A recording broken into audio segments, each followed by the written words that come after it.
श्री स्वामी समर्थ. जय जय स्वामी समर्थ. माझ्या स्वामी कृपा चॅनलमध्ये सर्वांना नमस्कार. स्वामी महाराजांच्या कृपेने तुमच्या सर्व चांगल्या इच्छा पूर्ण होत ही स्वामी महाराजांच्या चरणी प्रार्थना करते आणि आजच्या या नवीन व्हिडिओला सुरुवात करते. 15 फेब्रुवारी 2026 वार रविवार या दिवशी आलेले आहे महाशिवरात्र. भगवान शंकरांच्या उपासनेचा अतिशय महत्त्वाचा दिवस. आता महाशिवरात्रीच्या कालावधीमध्ये फक्त महाशिवरात्री याच दिवशी लोक उपासना करतात, पण ज्या पद्धतीने श्राद्ध पक्ष असतं म्हणजेच पितृपक्षामध्ये 15 दिवस महत्त्वाचे असतात, अगदी त्याच पद्धतीने महाशिवरात्रीच्या निमित्तानं नंदी पक्ष असतं. आता जे बघा नवीन लोक आहेत त्यांच्याबद्दल सांगते. दरवर्षी आपण या सेवा करत असतो, खूप सुंदर अनुभव आलेला आहे. पण मी तुम्हालाही सांगेल, नव्याने जर तुम्ही असाल तर आवर्जून नंदी पक्ष म्हणजेच भगवान शंकरांच्या उपासनेचे 15 दिवस महत्त्वाचे असतात. हे 15 दिवस कधी तर महाशिवरात्रीच्या आधीचे 7 दिवस आणि महाशिवरात्रीनंतरचे 7 दिवस आणि महाशिवरात्रीचा दिवस असे टोटल 15 दिवस असतात. मग आता बघा, यंदा 8 फेब्रुवारी 2026 पासून ते 22 फेब्रुवारी 2026 पर्यंत नंदी पक्ष साजरी करायचा असतो. थोडक्यात काय तर भगवान शंकरांची उपासना करायचा हा अतिशय महत्त्वाचा दिवस असतो.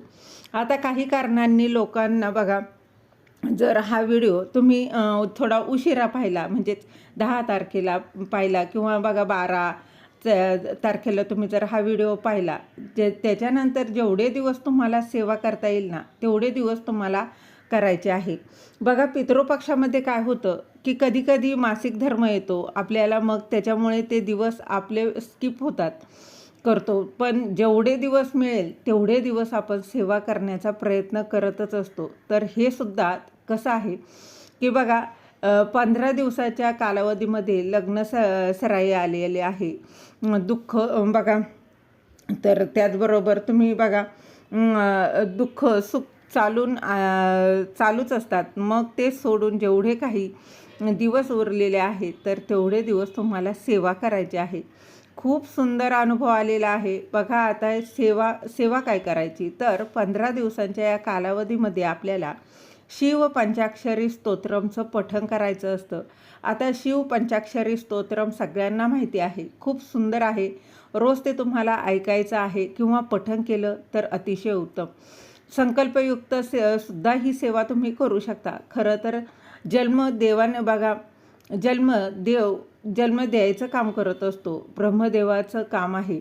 आपलं पालन करण्याचं काम भगवान विष्णूंचं आहे आणि मृत्यू हा अंतिम सत्य आहे. मोक्षप्राप्तीसाठी भगवान शंकरांची उपासना करायची असते आणि आपल्या सांसारिक अडचणीसुद्धा कमी व्हाव्यात.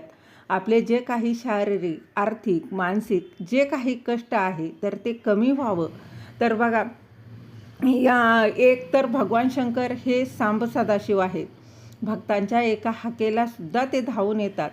जर ते एवढं विश्वाचं कल्याण करतात तर ते तुमचं माझं कल्याण का नाही करणार? ते तुमच्या माझ्या अडचणी का ते दूर नाही करणार?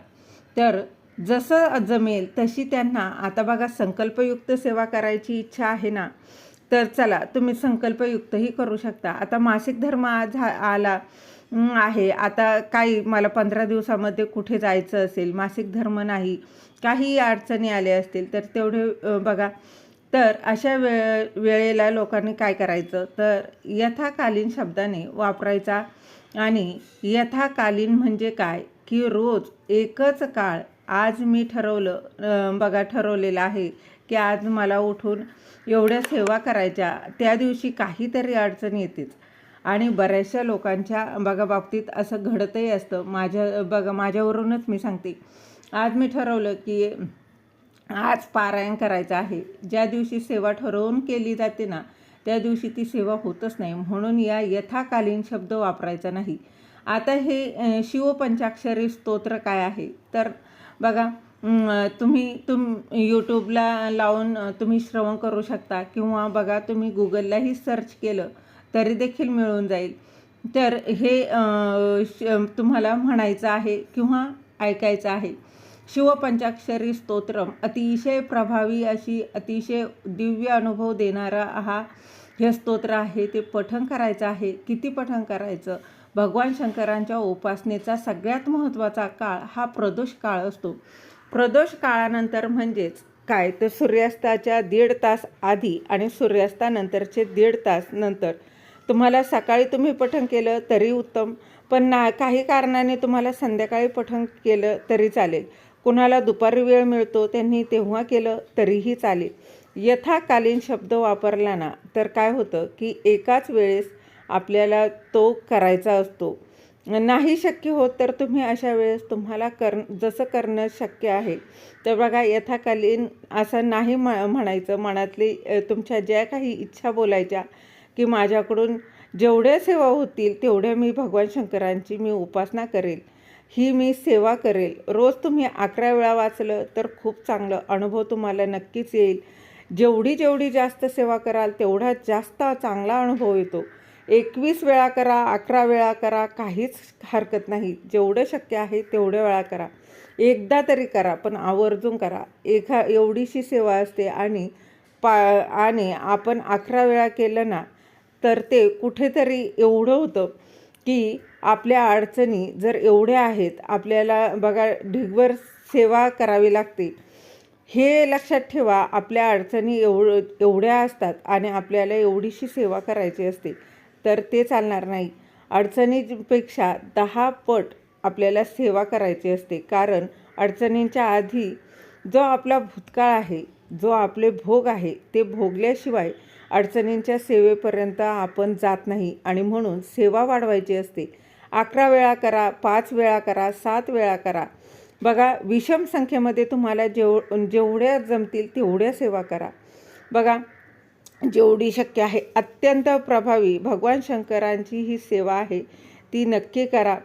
तुम्ही बघा एकाच बैठकीत आपण करतो, मग ते आपल्याकडून होत नाही आणि मग संकल्प असतो तर ते पूर्ण करायचं लागतो आणि मग चिडचिड होते आपली. मग त्यापेक्षा महादेवांना मला जसं जमेल तशी मी तुमची सेवा करतो असं सांगून नक्कीच प्रयत्न करा. बघा नक्कीच तुमच्याकडून सेवा घडेल. जे काही नंदी पक्ष आहे, आता समजा मला गावाला जायचं, मी गावावरून सांगते, घरात शुभ कार्य असल्यामुळे मला माहेरी जावं लागणार आहे, तर मग ते 2 दिवस माझी सेवा मी थांबवेल. पण ज्यांची संकल्पयुक्त सेवा आहे ना त्यांनी तिथल्या गावातल्या शिवमंदिरात जाऊन सेवा करू शकता.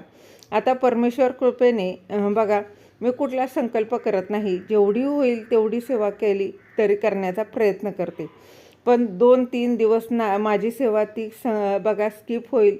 मग अशा वेळेस मी काय करेल तर मग मी तुम्हाला पण सांगेल की अशा वेळेस तुम्ही जेवढं होईल तेवढ्या करण्याचा जास्तीत जास्त प्रयत्न करा. ही सेवा 22 फेब्रुवारीच्या आतच करायची आहे. मग 15 दिवस जमेल, 8 दिवस जमेल, 7 दिवस, 10 दिवस, जेवढ्या दिवस जमेल तशी सेवा करा. बघा ब्रह्मचर्याचं पालन नाही केलं तरी काहीच हरकत नाही. त्याच्याबरोबर येतो म्हणजे बघा शक्यतो परान्न वर्ज्य करा. संकल्पयुक्त सेवा असेल तर सांगते नक्कीच तुम्ही परान्न वर्ज्य करा. ज्यांना फक्त सेवा करायची आहे त्यांनी परान्न वर्ज्य नाही केलं तरीही चालेल. त्याचबरोबर कुठल्या तरी कार्यासाठी काहीतरी कामासाठी बाहेर जावं लागतं, त्यांनी संकल्पयुक्त आहे त्यांनी बघा ब्रह्मचर्याचं पालन नाही केलं तरीही चालेल. आणि परान्न म्हणजेच काय बघा तुम्हाला मांसाहार कडकडीत वर्ज्य मात्र करायचा आहे. मांस माछी खायची नाही. 15 दिवस सेवा करणार आहात तर मांसाहार वर्ज्य अगदी बघा त्याचा नियम तुम्हाला पाळायचाच आहे. त्याचबरोबर बघा तुम्ही सेवा करताय, तुम्ही खाल्लं नाही पण बाकीच्यांनी घरातल्यांनी नाही खाल्लं तर अतिशय उत्तम. पण घरचे जर खात असतील तर त्यांना खाऊ द्या, पण तुम्ही खायचं नाही. हे अगदी साधे सोपे नियम आहेत. तर झालेली सेवा महाराजांच्या चरणी रुजू करते. श्री स्वामी समर्थ.